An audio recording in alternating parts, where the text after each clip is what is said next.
Well, hello, friends. I'd like to invite you to my webinar, How to Interpret Your Grand Trine. I'm excited to present this topic because this aspect pattern doesn't get talked about quite as much as some of the more so-called challenging aspect patterns like the T-square. And I think that has a little bit to do with negativity bias, which is natural to all of us, where we focus a little bit more on the squeaky wheel or the challenges in our life than on the areas where there's ease and flow. And that's something that the Grand Trine holds the promise of.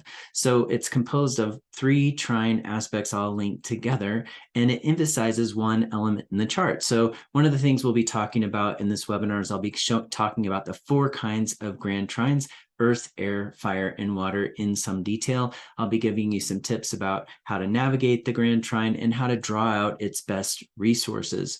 I'll be sharing not just theory, but also going through chart examples to draw out the theory. And one of the theories that we're going to explore that doesn't get talked about so much is Noel Tyl's closed circuit theory.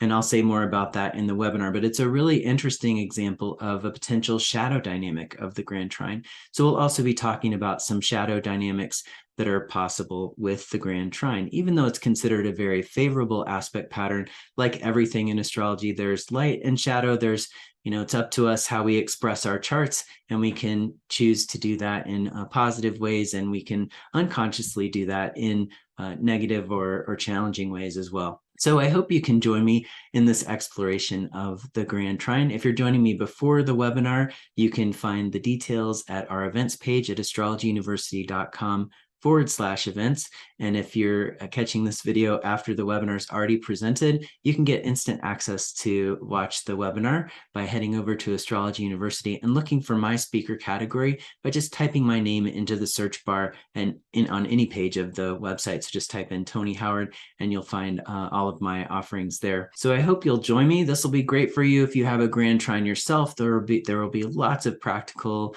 tips and insights for you to apply to your own chart. And it's also great, of course, if you're learning how to work with other people's charts as well and trying to find ways to talk about their grand trines. Well, I hope to see some of you there. And until next time, take good care.